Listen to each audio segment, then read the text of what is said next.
ఆదికాండము 6వ అధ్యాయము 1 నుంచి 22 వచనములు ఈ విధముగా వ్రాయబడి ఉన్నవి. నరులు భూమి మీద విస్తరింపనారంభించిన తరువాత కుమార్తెలు వారికి పుట్టినప్పుడు దేవుని కుమారులు నరుల కుమార్తెలు చక్కని వారిని చూచి వారందరిలో తమకు మనసు వచ్చిన స్త్రీలను వివాహము చేసుకునిరి. అప్పుడు యెహోవా, నా ఆత్మ నరులతో ఎల్లప్పుడూ వాదించదు. వారు తమ అక్రమ విషయములో నరమాతురులై ఉన్నారు. అయినను వారి దినములు 120 ఏండ్లగునెను. ఆ దినములలో నెఫీలులను వారు భూమి మీద నుండిరి, తరువాతను ఉండిరి. దేవుని కుమారులు నరుల కుమార్తెలతో పోయినప్పుడు వారికి పిల్లలను కనిరి. పూర్వకాలమందు పేరు పొందిన శూరులు వీరే. నరుల చెడుతనము భూమి మీద గొప్పదనియు వారి హృదయము యొక్క తలంపులలోని ఊహ అంతయు ఎల్లప్పుడూ కేవలము చెడ్డదనియు యెహోవా చూచి తాను భూమి మీద నరులను చేసినందుకు యెహోవా సంతాపము నొంది తన హృదయములో నొచ్చుకొనెను. అప్పుడు యెహోవా, నేను సృజించిన నరులను, నరులతో కూడా జంతువులను, పురుగులను, ఆకాశ పక్ష్యాదులను భూమి మీద నుండకుండా తుడిచివేయుదును. ఏలయనగా నేను వారిని సృష్టించినందుకు సంతాపము నొందియున్నానెను. అయితే నోవాహు యెహోవా దృష్టి యందు కృప పొందినవాడాయెను. నోవాహు వంశావళి ఇదే. నోవాహు నీతిపరుడును, తన తరములో నిందారహితుడునై ఉండెను. నోవాహు దేవునితో కూడా నడిచినవాడు. షేము, హాము, యపేతను 3 కుమారులను నోవాహు కనెను. భూలోకము దేవుని సన్నిధిని చెడిపోయి ఉండెను.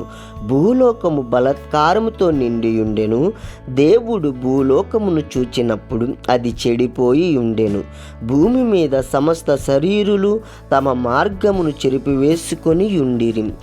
దేవుడు నోవాహుతో, సమస్త శరీరుల మూలముగా భూమి బలాత్కారముతో నిండి ఉన్నది గనుక నా సన్నిధిని వారి అంతము వచ్చి ఉన్నది. ఇదిగో వారిని భూమితో కూడా నాశనము చేయుదును. చితిసారకపు మ్రానుతో నీ కొరకు వాడను చేసుకొనుము.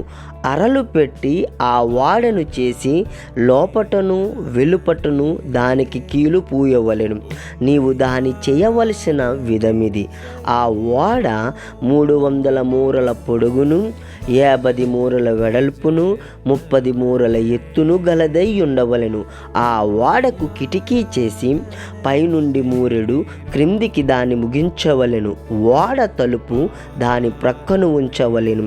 క్రింది అంతస్తు, 2వ అంతస్తు, 3వ అంతస్తు గలదిగా దాన్ని చెయ్యవలెను. ఇదిగో నేనే జీవవాయువు గల సమస్త శరీరులను ఆకాశము క్రింద నుండకుండా నాశనము చేయుటకు భూమి మీదికి జల ప్రవాహము రప్పించుచున్నాను. లోకమందున్న సమస్తమును చనిపోవును. అయితే నీతో నా నిబంధన స్థిరపరచుతును.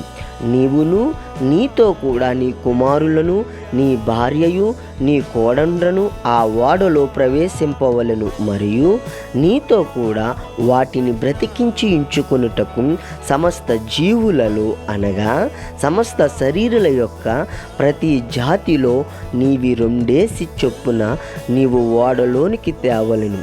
వాటిలో మగదియు ఆడదియు ఉండవలెను.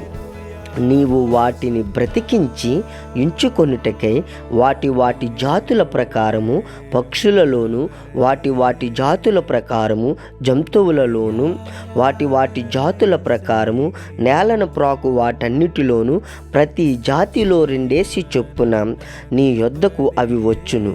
మరియు తినుటకు నానా విధములైన ఆహార పదార్థములను కూర్చుకొని నీ దగ్గర ఉంచుకొనుము. అవి నీకును వాటికి ఆహారమగునని చెప్పెను. నోవాహు అట్లు చేసెను. దేవుడు అతనికి ఆజ్ఞాపించిన ప్రకారము యావత్తును చేసెను.